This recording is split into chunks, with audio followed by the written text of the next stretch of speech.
La clave oculta con Miquel Figueroa. Vamos a ver, miramos atrás y vemos, entre otras cosas, conocimientos astronómicos muy avanzados, capacidad para realizar obras arquitectónicas que incluso hoy en día serían un desafío. También extraños petroglifos y dibujos que representan, entre otras cosas, seres de formas muy sugerentes.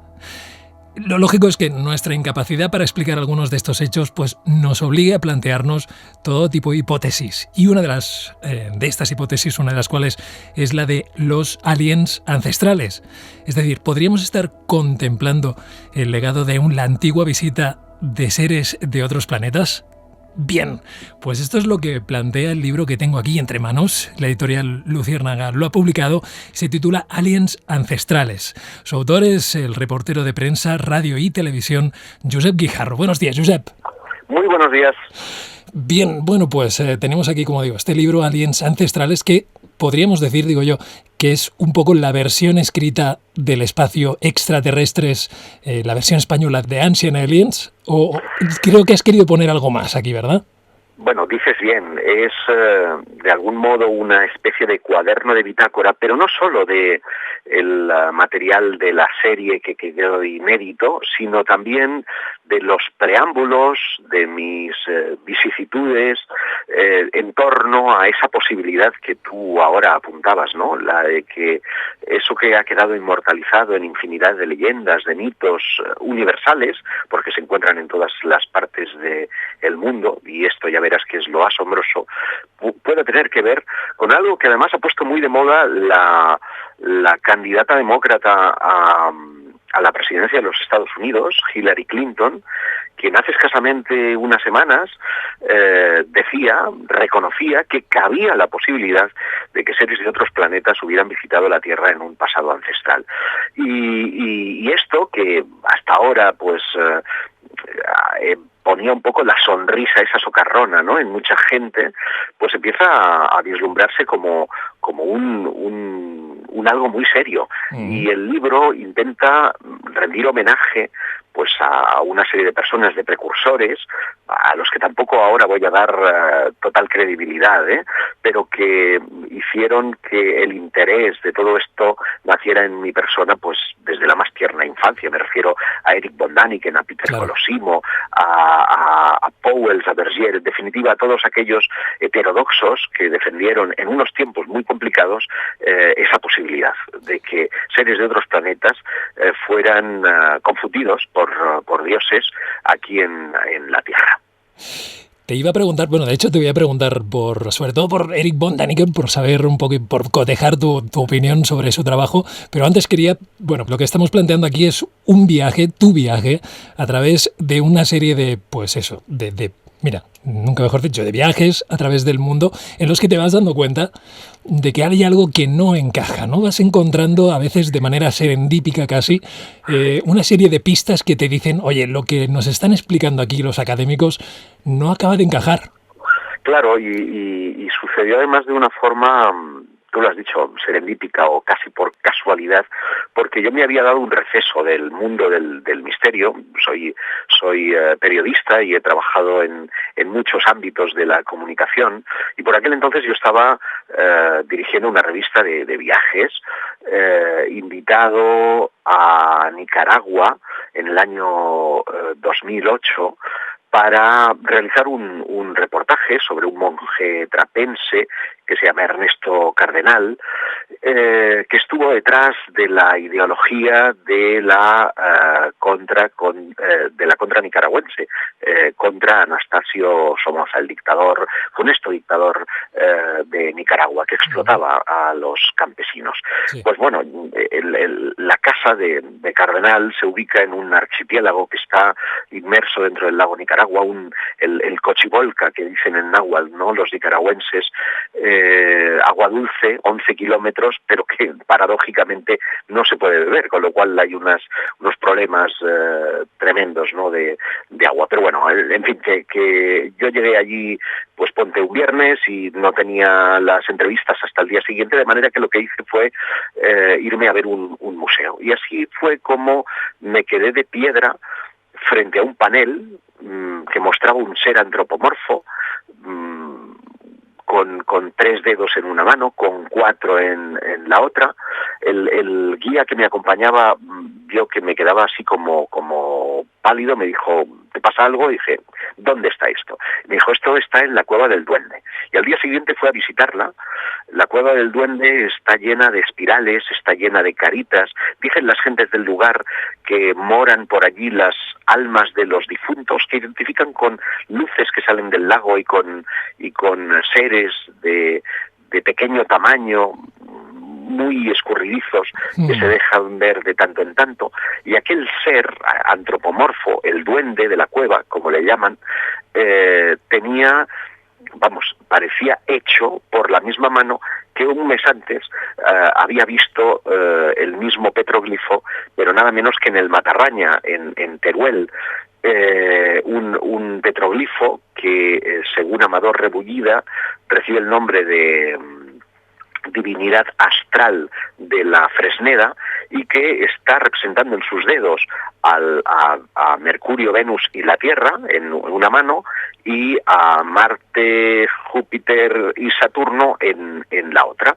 El resto de planetas no los podían conocer porque no existía la ciencia astronómica, pero a mí me llamó la atención cómo era posible que dos civilizaciones tan distantes, con un océano de por medio y que por tanto no existía un contacto cultural, pudieran estar representando del mismo modo un concepto de tipo astronómico, salvo que alguien les hubiera instruido de algún modo para que ese conocimiento quedara perpetuado del mismo modo a un lado y al Atlántico, a un lado y al otro del Atlántico. Y así es como comenzó esta fascinante investigación, que lo que intenta es buscar elementos arqueológicos que resultan incómodos porque o bien tienen una explicación astronómica hasta ahora negada, porque los científicos tienden a pensar que la ciencia astronómica avanza a partir de la Edad Media, y si esos conocimientos astronómicos son tales, y además de una precisión asombrosa, como vamos a encontrar en el mundo maya, como vamos a encontrar en Egipto, como vamos a encontrar en Mesopotamia, sí pudo o no proceder de una o varias, quién sabe, civilizaciones del espacio. Además, una obsesión por ciertas estrellas, ¿no?, muy determinadas, o formaciones estelares como las Pléyades, también Orión. Sí, es verdad. Esas son dos de las constelaciones constantes, que además dicen los mitos, dicen los textos sagrados, a un lado y al otro del Atlántico, que es el lugar de procedencia de los dioses, ¿no?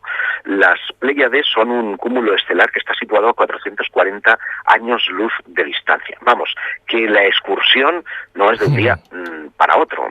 Para que te hagas una idea, lanzamos en los años 70 la sonda Voyager, esta que llevaba el disco de oro con los sonidos de la Tierra, para que surcara el espacio rumbo a la constelación de Tauro, que está ahí están las Pléyades. Y allí va a llegar la sonda en 1 millón de años. 1 millón de años. Por lo tanto, una de dos. O si se trata de visitantes estelares, disponen de una tecnología que hoy por hoy nosotros no podemos abarcar, o algo extraño no sucede para que podamos dar por sentado, ¿no?, que tales dioses procedían de lugares tan lejanos. Como sea, es verdad que vamos a encontrar a la Subaru. Mucha gente no relaciona el nombre de la famosa fábrica de automóviles Subaru con las Pléyades, pero su escudo precisamente identifica esas cabrillas, ¿no?, que es como se conocieron también en la antigüedad, en el mundo griego. Lo mismo que de ahí procedía Enki, el dios de los acadios. Después el Marduk mesopotámico. Vamos a encontrar también dioses del panteón egipcio procediendo de las Pléyades, y por supuesto el más famoso de todos es la serpiente emplumada, el Quetzalcóatl, ese ser que después sería confundido por Colón, por Hernán Cortés, y que por tanto debía de tener una forma antropomorfa muy humana, ¿no?, y que consecuentemente también la relación que mantienen esos dioses en la antigüedad con los seres humanos no parece una relación distante, sino más bien próxima, más bien de carne y hueso, por lo que yo relaciono el asunto de los dioses del pasado con lo que los antropólogos denominan cultos cargo. Me imagino que te preguntarás qué es esto de los cultos cargo, ¿no? Bueno, pues resulta que durante la Segunda Guerra Mundial las tropas aliadas, fundamentalmente los estadounidenses, que iban con sus flotas de barcos y portaaviones rumbo a las islas del Japón, recalaron algunos puestos de abastecimiento en las islas del Pacífico. Así fue como algunas islas que tenían tribus todavía no contactadas, que no habían tenido contacto alguno con seres humanos, vivían en el más absoluto aislamiento. Es, por ejemplo, el caso de Vanuatu, ¿no? Donde todavía existe el culto a Jomfrum. Luego te contaré qué es esto del Jomfrum. Pues vieron un buen día que unas extrañas naves se acercaban a la costa, montaban unas tiendas de campaña, a las 7 de la mañana levantaban una bandera con todos formaditos ahí con los rifles colocados en posición de saludo, en fin, que poco a poco aquellos soldados se acercaban a las gentes del poblado, les daban chocolate, les daban tabaco, les daban alimento en lata. Bueno, allí surge un sincretismo, y es que esta gente que eran cazadores recolectores, que llevaban a cabo rituales para favorecer la caza o para poder comer al día siguiente, se la pasaban rezando y no todos los días comían, ¿no? Y aquellos dioses chingones, ¿no?, molones, les daban latas sin apenas hacer nada. ¿Qué ocurre? Que un buen día levantan el campamento, se tienen que marchar pues de nuevo a su buque de guerra. Se acaba la guerra y se van. Se acaba la guerra, evidentemente, claro. Y aquellas tribus lo que ven es que se acabó el chocolate, se acabó el tabaco y se acabaron todo lo demás. ¿Qué ocurre? Ellos mantienen limpias las pistas de aterrizaje, siguen por las mañanas, cogen palos de madera, se los colocan como rifles en el hombro y levantan una banderita, ¿sabes? Algunos incluso se tatúan siglas como USAF que veían en los aviones. ¿Por qué? Porque lo que estaban era esperando el regreso de sus dioses. Les habían confundido con dioses. Yo me pregunto si esa relación que los antropólogos conocen bien y que se conoce bajo el nombre de culto cargo, no es sino el mismo rapport que el hombre más antiguo pudo mantener con estas inteligencias, y que muchos de los cultos y muchos de los mitos, muchas de las religiones se han abastecido precisamente de esa relación pasada que con el tiempo lógicamente ha ido incorporando ruido y ritualística que difumina el mensaje original, que es que unos dioses vinieron aquí a instruirnos, porque la mayoría de civilizaciones hablan de que estos dioses les enseñaron digamos, la metalurgia, la domesticación de animales, la agricultura, la escritura, la astronomía. Por lo tanto, eran dioses instructores. ¿Quién, si nos lo dice de una forma tan palpable, quién soy yo para poder negar precisamente esa evidencia, ¿no?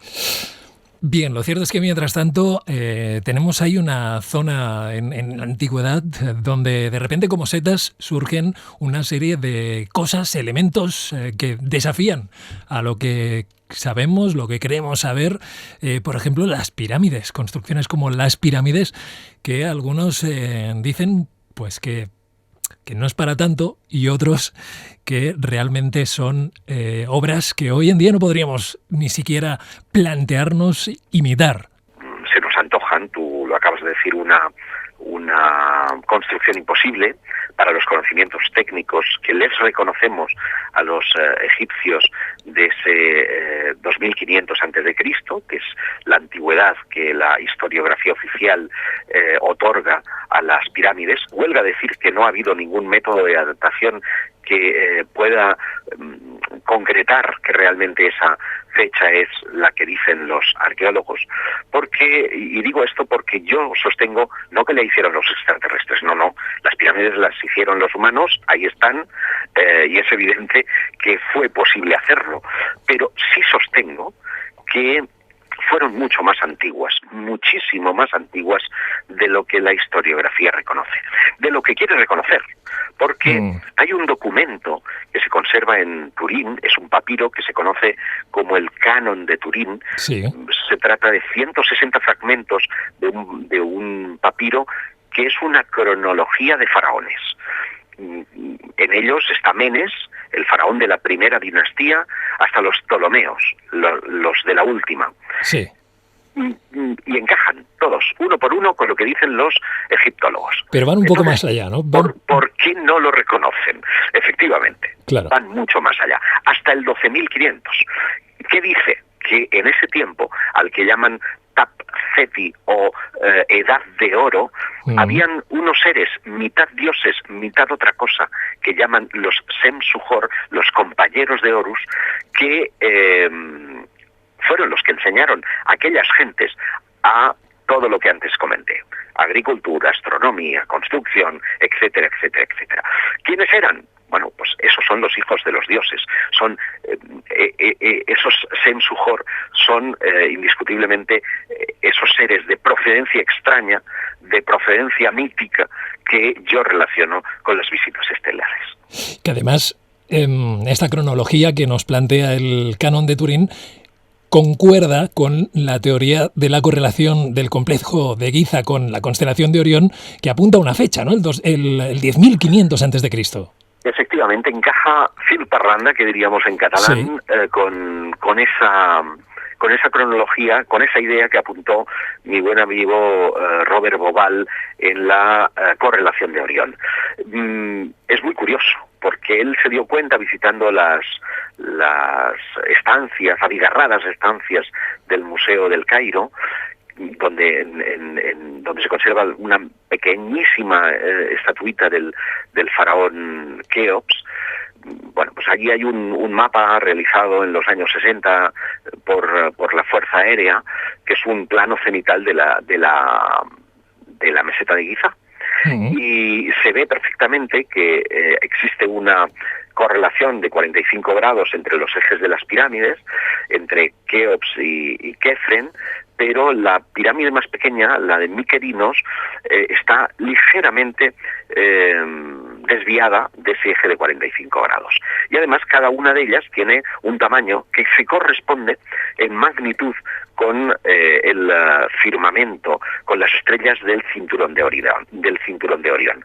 Para que esas tres pirámides queden, según los postulados de la astroarqueonomía, alineadas con esa constelación, si pones los datos en un programa informático como puede ser Skyglobe, te vas a dar cuenta que encajan milimétricamente en el 12.500 antes de Cristo, es decir, 10.500 años antes de la fecha en la que nos encontramos. Y en esa fecha es precisamente la que se corresponde con la presencia de los Sem-Suhor en la Tierra, con ese canon de Turín. Luego, blanco y en botella, para mí es leche. Bueno, en el libro se recogen muchas más pistas, evidentemente, sobre, pues, por ejemplo, la erosión de la esfinge, una serie de datos que están ahí para el lector. La otra teoría que se baraja y que vuelve locos a los académicos es la de la civilización madre, llámale Atlántida, llámale Lemuria, llámale como quieras. ¿Es esta teoría compatible con la de los dioses ancestrales o cuál te encaja más en todo caso? Sí, porque vamos a ver, hay quienes quieren dar un tratamiento a la Atlántida más allá de las cuestiones extraterrestres o alienígenas, pero yo no creo que sean incompatibles. De hecho, esa discusión la tuve con el realizador de la serie, con Israel del Santo, después de que yo le propusiera que incluyéramos el capítulo dedicado a la Atlántida, que paradójicamente fue el más visto, o sea que la intuición tampoco me iba mal. Y él me decía, bueno, pero esto no tiene relación con los extraterrestres, la Atlántida es una historia de Platón, además es un mito, y yo le dije, bueno, pues salvo que hace 10.500 años viniera una civilización del exterior, ya me dirás cómo concordamos que exista una tecnología desarrollada para llevar a cabo pues construcciones sofisticadas, fundición de metales, escritura, navegación, astronomía, mucho antes del hombre prehistórico, ¿no? Es decir, hay quienes mantienen que sí, efectivamente hubo un despegue de la humanidad, luego hubo un cataclismo y se perdió todo rastro de conocimiento, pero cabe la posibilidad de que el origen de esa civilización, que curiosamente los de el otro lado del Atlántico dicen que viene del este y los de este lado del Atlántico dicen que viene del oeste, sí. Salvo eso, pues debe haber un origen cósmico. Y son muchos los que han postulado un origen digamos, cósmico de esa cuna de la civilización en medio del Atlántico. Que tampoco sería en medio del Atlántico, porque como trato de demostrar en el libro, en Aliens Ancestrales, hay muchas pistas que permiten ubicar, además donde dice Platón, al otro lado de las columnas de Hércules, es decir, en la bahía de Cádiz, a la antigua Atlántida, que después, según mi opinión, terminaría siendo confundida con la civilización tartésica, que ya a partir de ahí sí empiezan a reconocer muchos arqueólogos e historiadores su existencia. Sea como sea, esa Atlántida merece un estudio detallado, ya no solamente desde la perspectiva extraterrestre, sino inclusive desde la historiográfica. Habida cuenta de que hay muchos elementos en discusión, si los pueblos del mar a los que aluden los egipcios tenían o no que ver con ellos, claro. Si los mitos, digamos, precolombinos tendrían o no que ver también con la presencia de estos seres. En fin, hay toda una serie de elementos que merecen una discusión muy profunda acerca de los orígenes de este mito, si es que realmente es un mito, yo creo que no, de la Atlántida.